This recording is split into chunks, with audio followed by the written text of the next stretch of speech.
Baik, untuk hari ini saya akan memaparkan tentang menjaga kesehatan paru. Slide. Oke. Sebelum kita mengetahui tentang mengenal menjaga kesehatan paru, kita harus mengenal dulu paru dan fungsinya. Paru merupakan organ sistem pernafasan yang penting bagi tubuh. Manusia mempunyai dua paru, sebelah kanan yang terdiri dari 3 lobus atau 3 bagian, kemudian sebelah kiri 2 bagian. Nah, sebelah kanan ini bobotnya itu sekitar 375 sampai 600 gram. Yang kiri itu 324 sampai 550 gram. Kemudian dari paru ini, sistem pernafasan ini, selain paru kita ada juga organ-organ pendukung seperti bronkus, bronchus, alveolus, dan pleura. Right? Yang pertama bronkus. Bronkus ini merupakan cabang dari trakea yang merupakan saluran udara yang memastikan udara masuk dari trakea ke alveolus. Bronkus ini juga berfungsi untuk mencegah infeksi karena di sana terdapat sel selia dan berlendir yang akan menyebab atau menangkap kuman untuk tidak masuk ke dalam paru. Kemudian yang kedua, slide. Yang kedua, bronchus. Bronchus ini bukan cabang dari bronkus. Ini fungsinya untuk menyalurkan udara dari bronkus ke alveolus. Ini berfungsi untuk mengontrol jumlah udara yang masuk dan keluar saat proses bernafasan berlangsung. Slide. Kemudian alveolus. Alveolus ini merupakan bagian terpenting pada paru. Ini bukan ujung dari bronchus. Ini berbentuk kantung alveolar yang dikelilingi oleh banyak pembuluh darah kecil.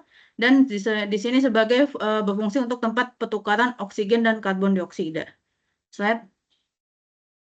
Kemudian pleura. Pleura ini merupakan membran tipis berlapis ganda yang melapisi dinding paru. Lapisan ini mengeluarkan cairan yang berguna sebagai pelumas sehingga paru lebih mudah bergerak, mengembang, atau menghempis.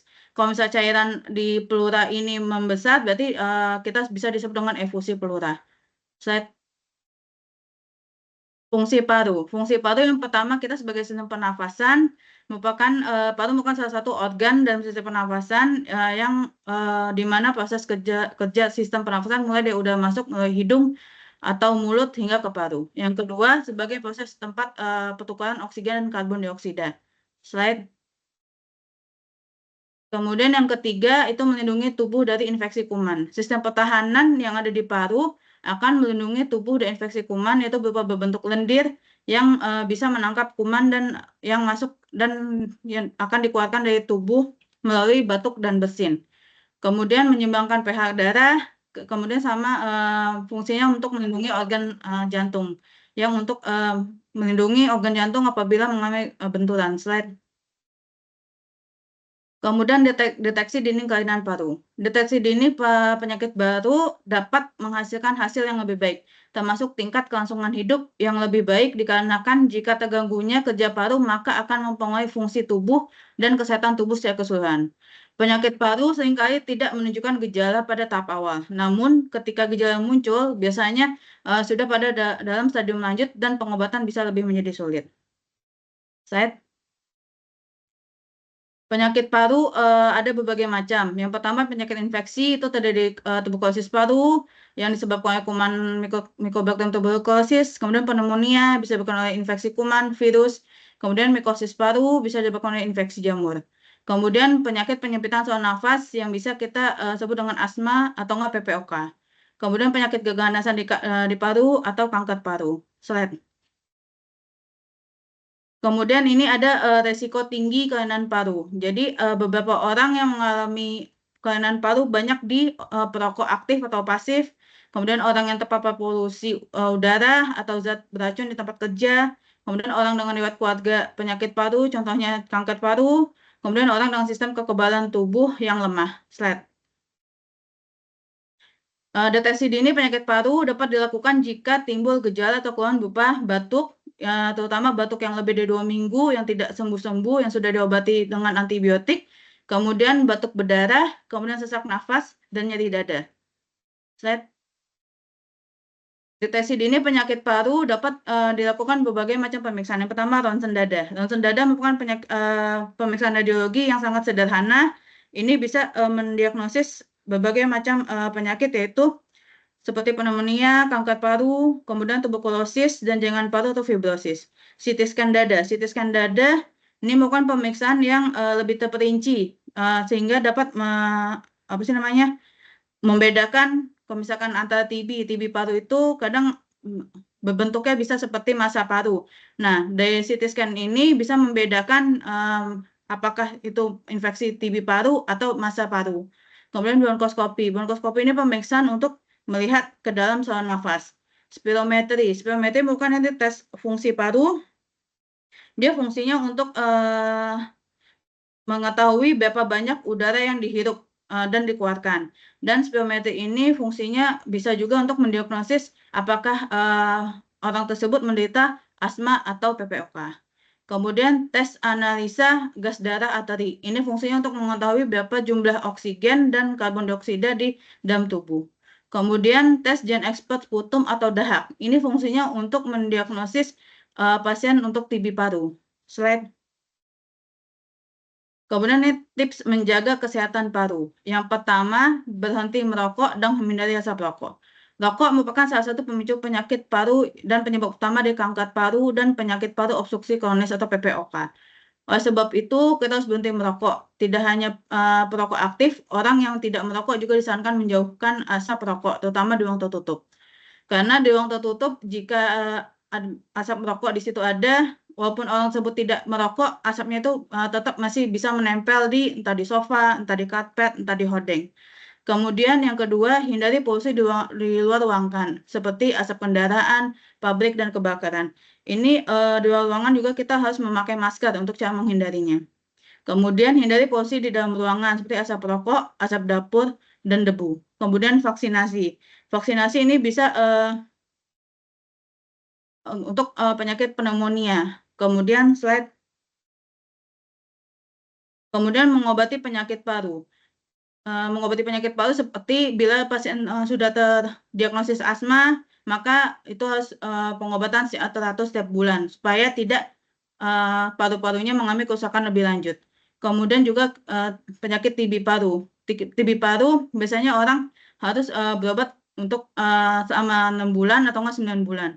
Biasanya pasien-pasien dengan TB paru, kalau misalkan keluhan sudah membaik, itu biasanya dia tidak berobat lagi. Itu tidak boleh dilakukan karena kalau misalkan berhenti sendiri, itu bisa di kemudian hari menjadi TB resisten obat.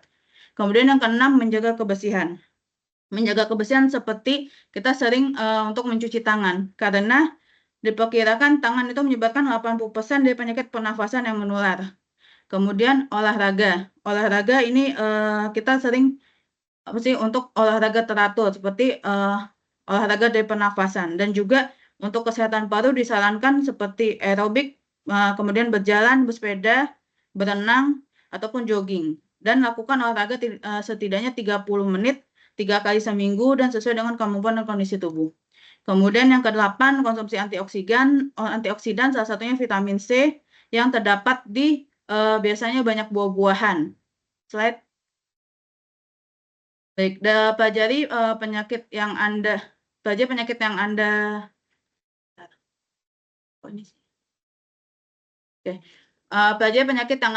derita saat ini. Jadi lakukan pemeriksaan General Medical Check Up MCU setahun sekali. Jadi jika mengidap penyakit tertentu, minumlah obat sesuai anjuran dokter, konsultasi dokter tiap sebulan sekali. Slide. Oke, baik. Sekian pemaparan dari saya. Saya kembalikan ke moderator.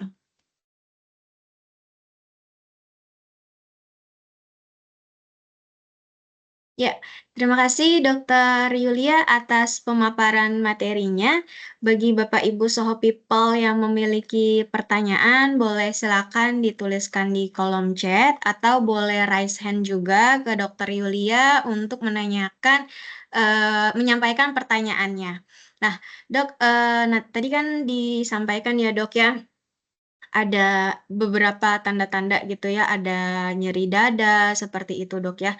Nah, bagaimana cara kita mengetahui nyeri dada itu apakah berasal dari paru atau dari jantung atau seperti GERD Dok? Bagaimana cara kita mendeteksi deteksi supaya kita, bisa, melakukan penanganan, utamanya, Dok. Apakah ada perbedaan nyeri dada, Dok, jika itu berasal dari paru atau dari jantung atau seperti dari GERD gitu, Dok?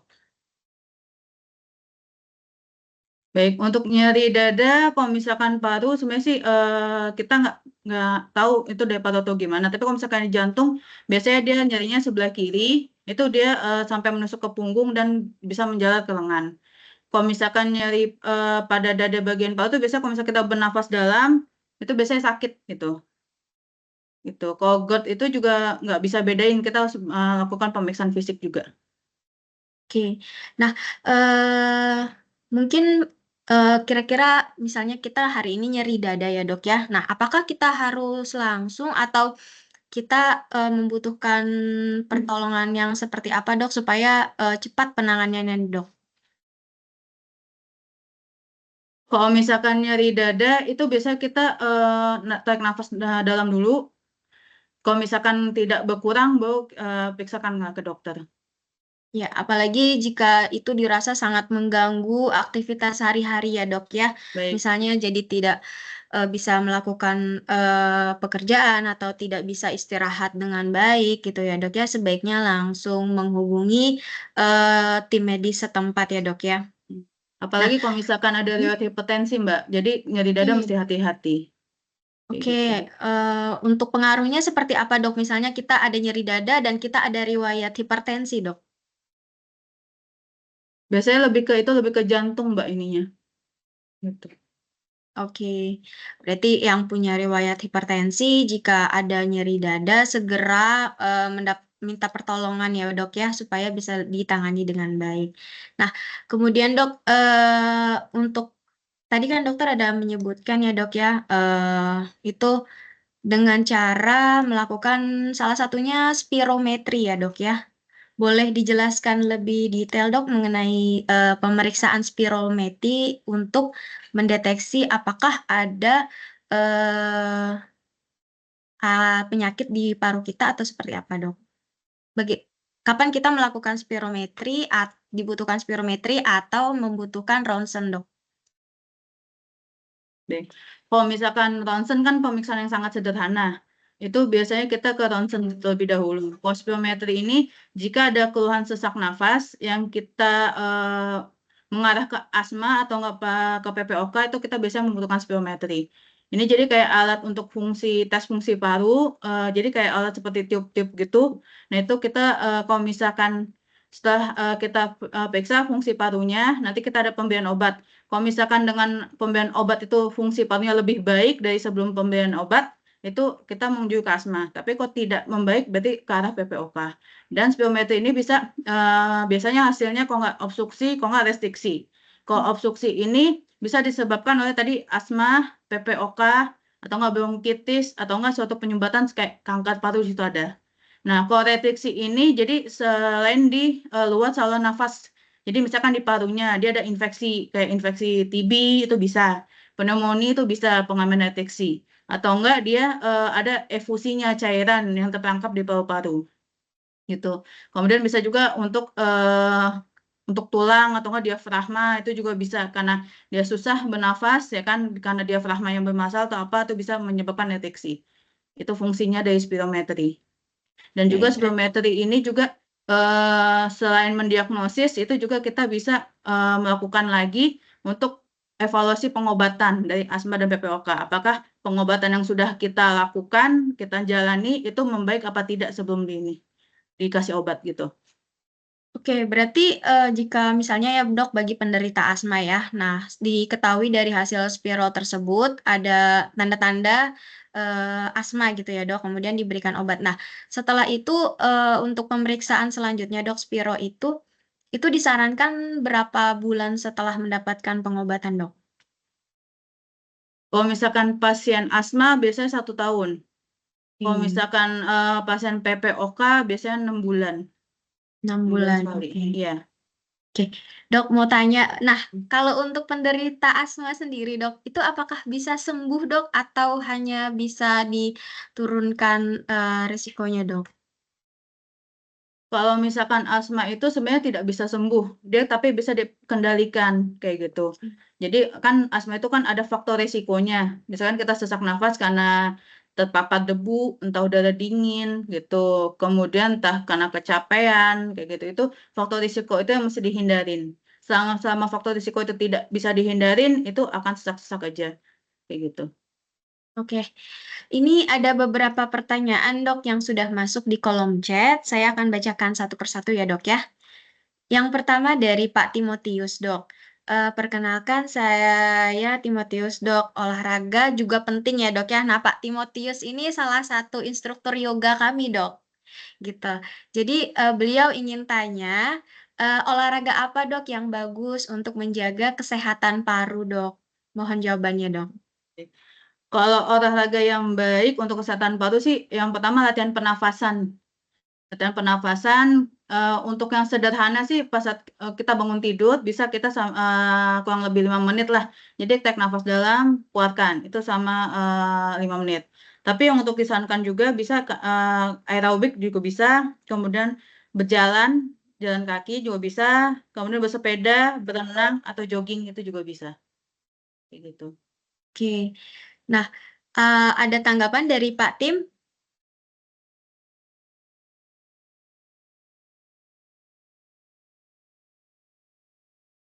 Oke, baik. Kemudian saya lanjut ke pertanyaan berikutnya ya dok ya. Dari tim Malang kami dok. Selamat pagi dokter, saya akhir bulan lalu didiagnosa pneumonia. Keluhan sudah membaik, akan tetapi batuk masih ada sedikit-sedikit dan ada gatal di tenggorokan. Yang saya ingin tanyakan, pneumonia itu sembuhnya kira-kira berapa lama dok? Baik. Kalau untuk pneumonia biasanya sembuhnya sebentar sih. Jadi bisa bilang seminggu tuh juga udah sembuh. Jadi kalau misalkan lama, biasanya kita mengarah ke bronkitis. Bronkitis biasanya tuh batuknya lama. Tapi mesti hati-hati juga misalkan batuk hilang timbul seperti itu, kita bisa mengarah ke arah TB paru. Jadi udah kita obatin berbagai macam antibiotik, ternyata kok nggak sembuh-sembuh. Itu biasanya kita cek dahak. Karena TB paru ini bisa dibilang penyakit yang banyak bentuk kayak gitu. Jadi bisa gambaran kayak pneumonia, ternyata kita periksa ternyata TB paru. Bisa kayak gambaran massa, ternyata kita periksa TB paru kayak gitu.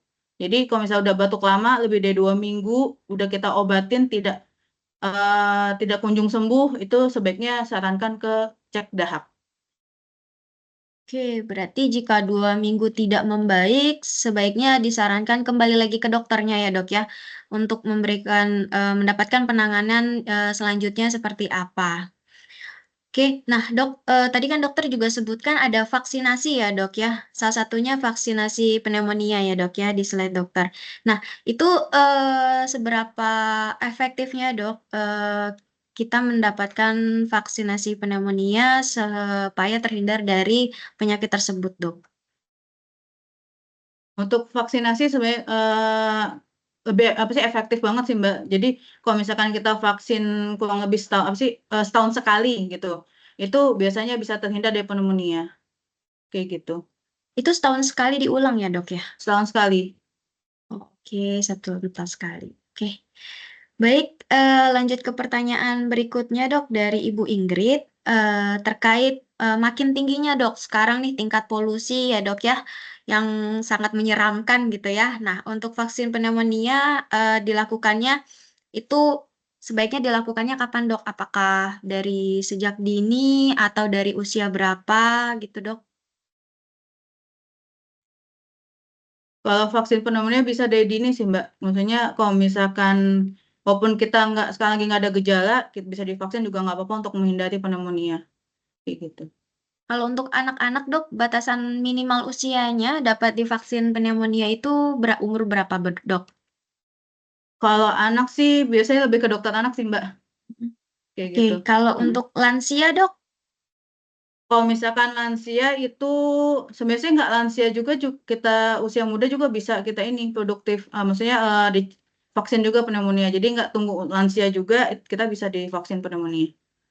Oke, berarti jika sudah masuk masa lansia juga diperbolehkan untuk vaksin pneumonia ya, Dok ya, Iya, boleh. untuk mengurangi risiko terkena penyakit pneumonia.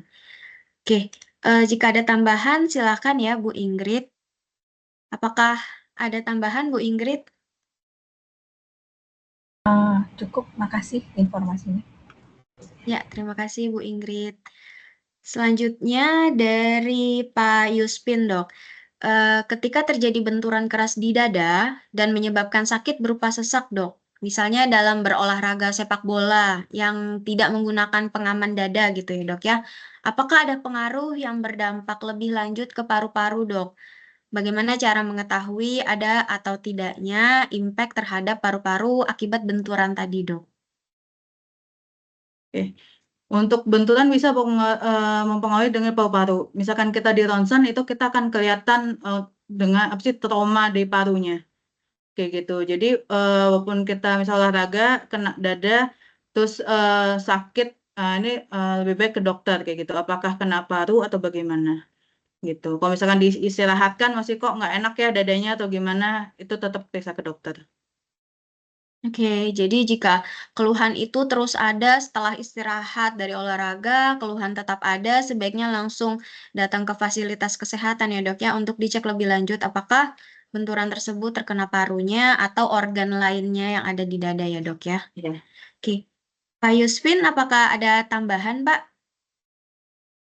Dokter Yulia, satu lagi dok. Ya, Kalau silakan Pak.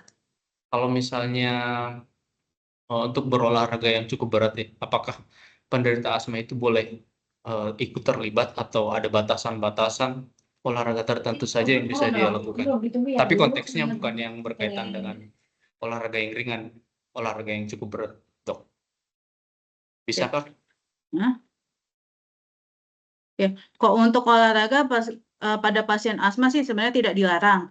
Jadi pasien sendiri itu yang mengetahui bagaimana kondisinya. Kan ada pasien asma yang dicetuskan dengan kondisi kecapean. Kalau misal dengan kecapean ini udah sesak, udah kayak dada ngerasa penuh, itu berarti olahraganya dikurangin kayak gitu. Intensitasnya berarti dikurangi. Ya, kalau misalnya intensitas dikurangin masih tetap memacu asma juga ke sesaknya, berarti itu dihindarin. Berarti olahraganya kayak jalan apa sih, jalan biasa aja kayak gitu. Oh, iya. Baik dok, terima kasih. Ya, sama-sama.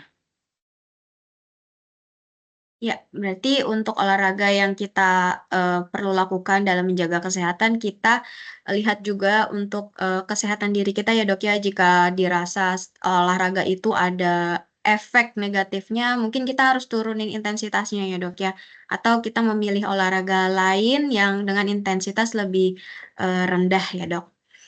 Oke, selanjutnya pertanyaan dari Ibu Irma Dasnia. Apakah penyakit TBC bisa kambuh lagi, Dok, jika sebelumnya sudah dinyatakan sembuh?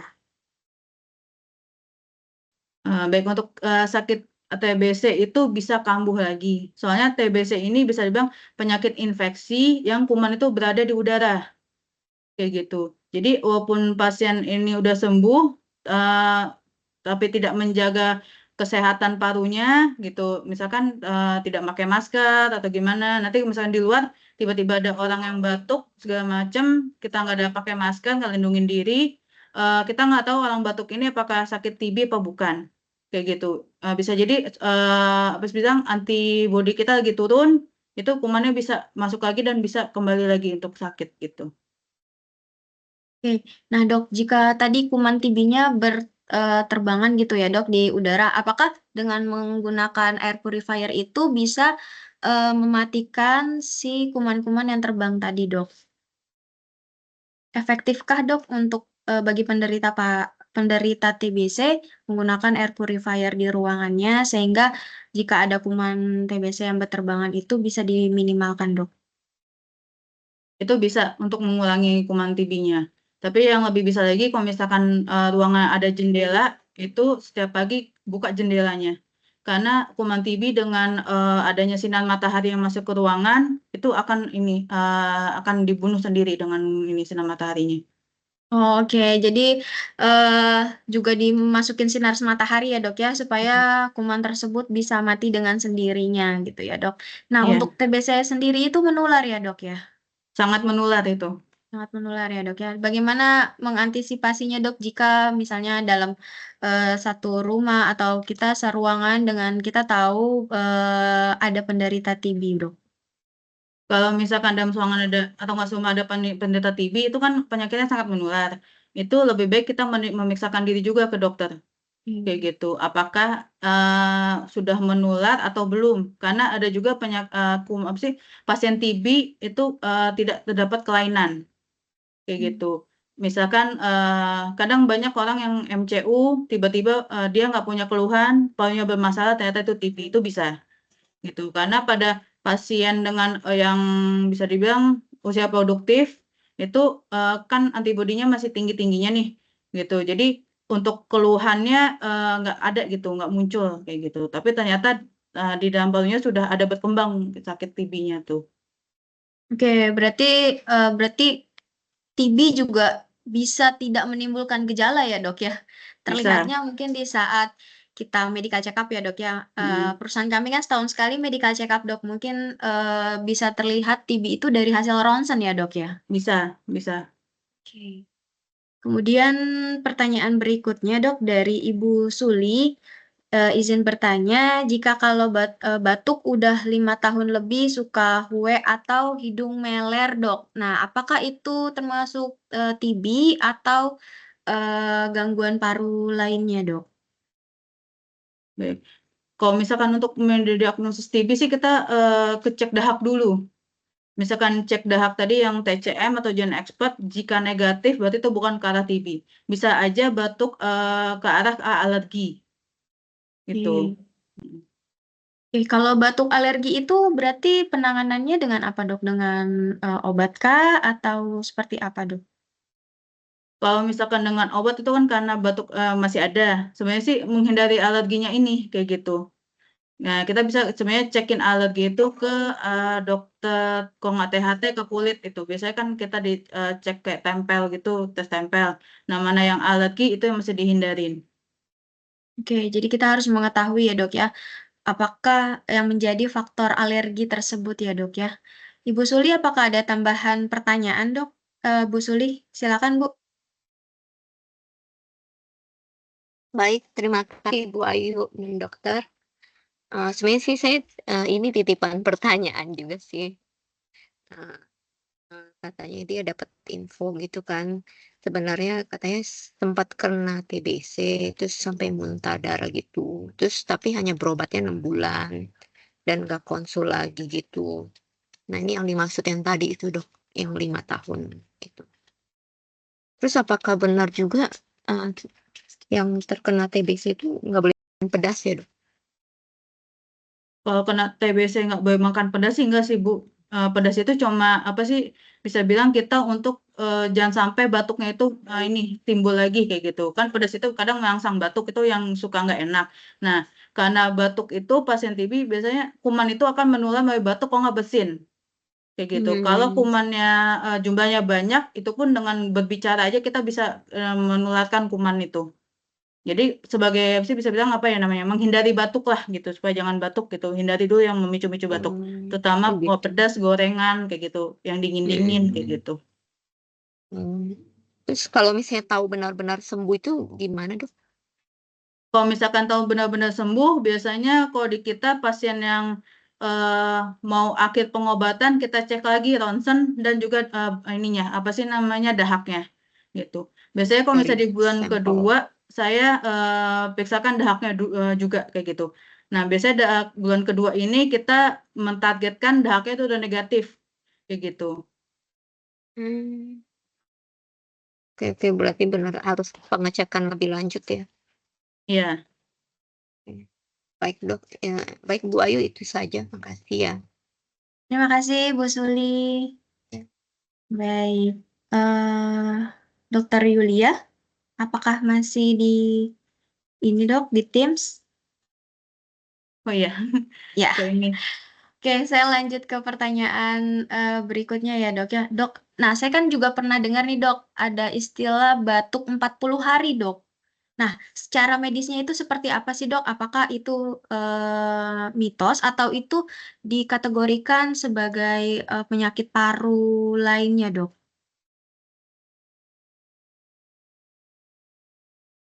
Untuk batuk 40 hari sih sebenarnya ada, tapi biasanya itu ke arah bronkitis kayak gitu. Nah, tapi tetap aja kita harus cek lagi, saya lihat apakah penyebabnya benar bronkitis atau yang lainnya. Oke, berarti jangan, kan kalau saya yang pernah saya dengar, oh itu batuk 40 hari gitu, ntar juga sembuh sendiri gitu. Nah, sebaiknya jika tadi ya dokter bilang 2 minggu, sebaiknya langsung konsultasi ya dok ya, jangan nunggu 40 hari, nanti penanganannya terlambat ya dok ya. Iya benar.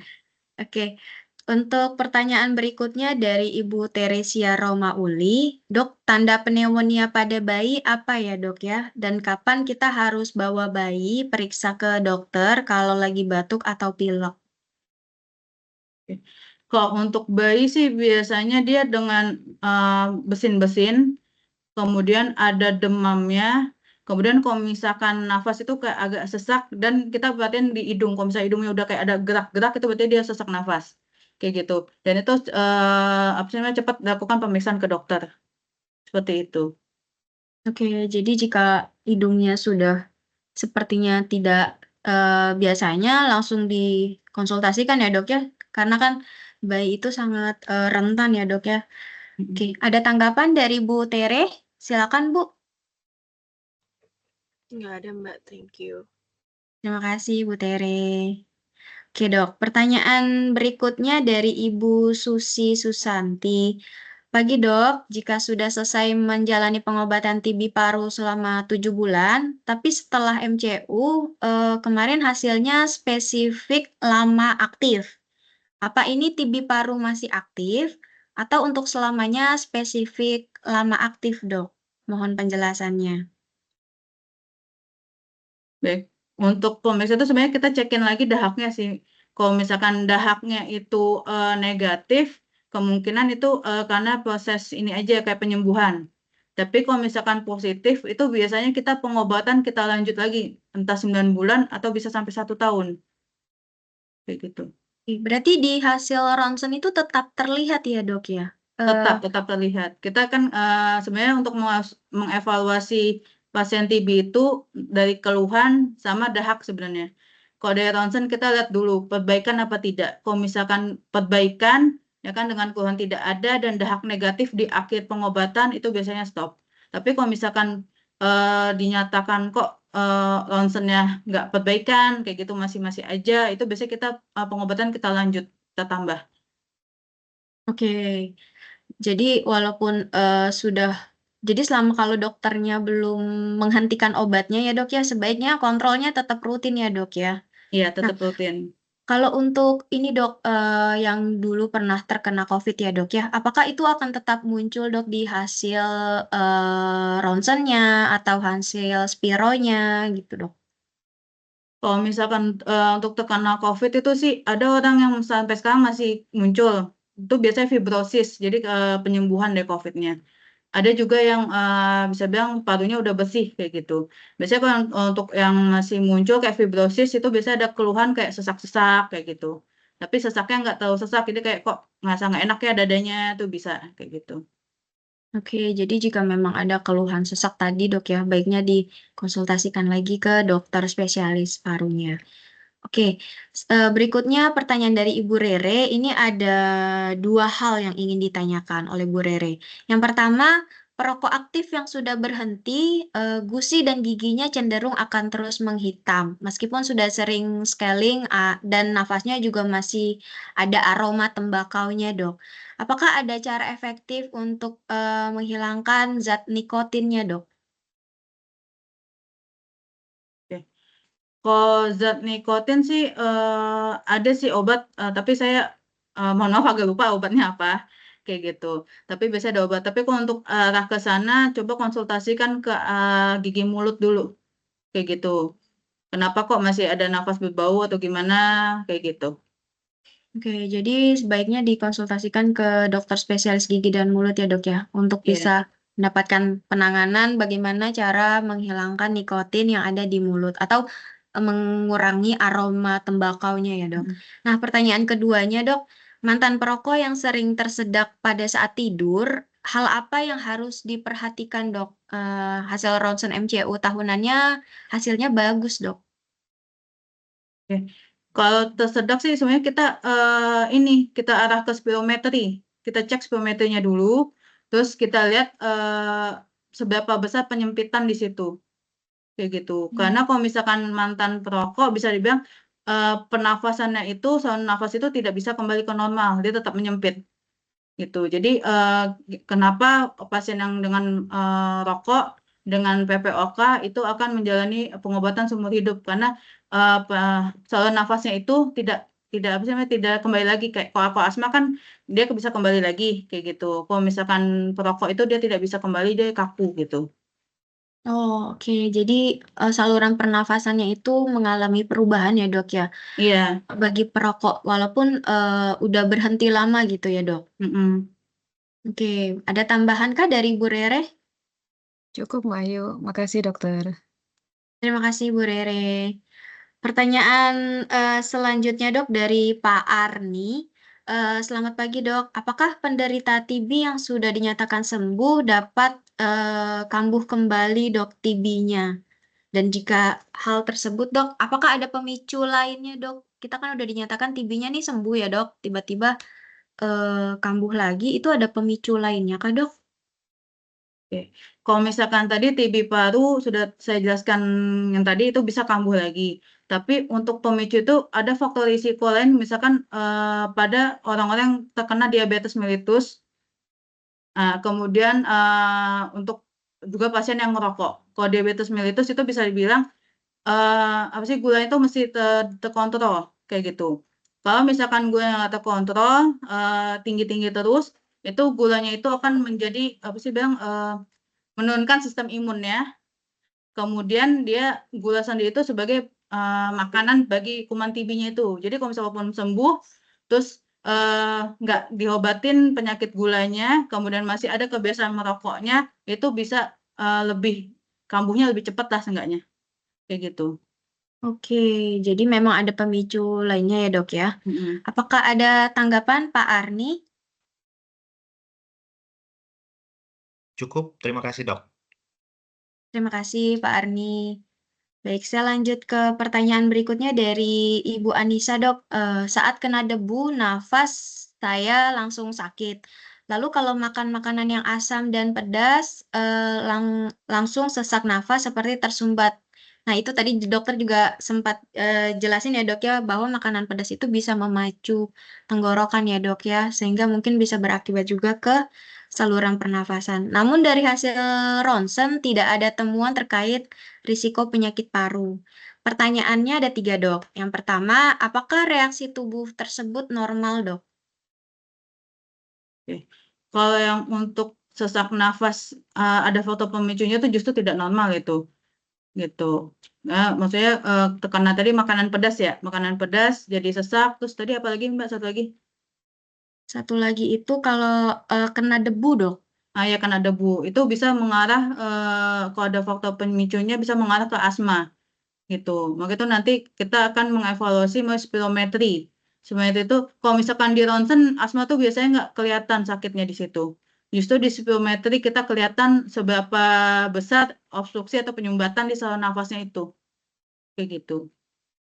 Oke, jadi jika memang dirasa keluhannya sudah sangat mengganggu, sebaiknya langsung melanjutkan pemeriksaan ya, Dok ya. Nah, pertanyaan keduanya, apa hal pertama yang perlu dilakukan jika ada nyeri dada, Dok? Kalau misalkan nyeri dada itu bisa bilang kita istirahat dulu sebentar, kayak gitu. Yang tadi saya bilang istirahat, terus kemudian atur pernafasannya. Kalau misalkan tetap nyeri itu bawa ke dokter, kayak gitu. Oke. Kemudian pertanyaan ketiga, apakah perlu pemeriksaan lebih lanjut? Jika iya, ya tadi ya udah dijelasin sama dokter, sebaiknya bisa cek melalui spirometri ya, Dok ya, supaya bisa terlihat lebih jelasnya. Kemudian apakah berat badan juga berpengaruh terhadap risiko penyakit paru, Dok? Jika iya, penyakit paru yang mana yang berpengaruh terhadap kelebihan berat badan? Kalau misalkan kelebihan berat badan sih tidak ada ini sih, tidak ada mengaruh ke penyakit mana, kayak gitu. Tapi biasanya kalau misalkan, lebih ke penyakit PPOK. PPOK biasanya itu pengaruh ke, pasien rata-rata yang berat badannya agak rendah kayak gitu tuh bisa ini PPOK. Oke, ada tanggapan dari Ibu Anissa? Cukup Bu Ayu, terima kasih dokter. Ya, terima kasih Dokter Yulia atas jawabannya. Apakah Bapak Ibu ada yang ingin raise hand untuk bertanya langsung dengan Dokter Yulia? Dipersilahkan.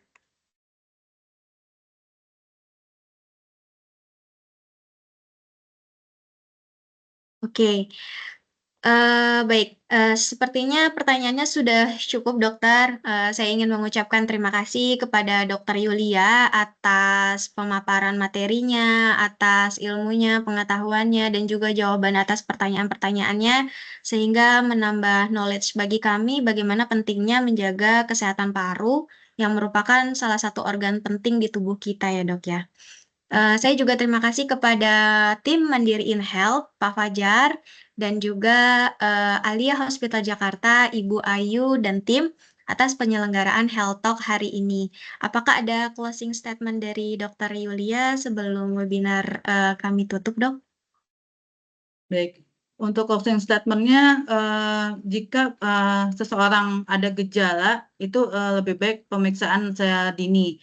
Kemudian juga kalau misalnya ada faktor risiko tadi yang kayak seperti perokok, kemudian, dengan lewat keluarga yang ada penyakit parunya, atau enggak tadi dengan, pasien yang dengan diabetes, kayak gitu. Itu, tetap periksa secara dini ke dokter. Selain itu, untuk menghindar dari penyakit paru, kita mesti, menjaga kesehatan paru yang tadi sudah dipaparkan. Baik. Terima kasih Dr. Yulia atas closing statement-nya. Terima kasih kepada Soho People atas antusiasmenya hari ini. Selamat siang dan salam sehat selalu untuk kita semua. Sampai jumpa di SGH Webinar Series berikutnya. Terima kasih. Makasih Dokter Yulia. Terima kasih Dokter Yulia.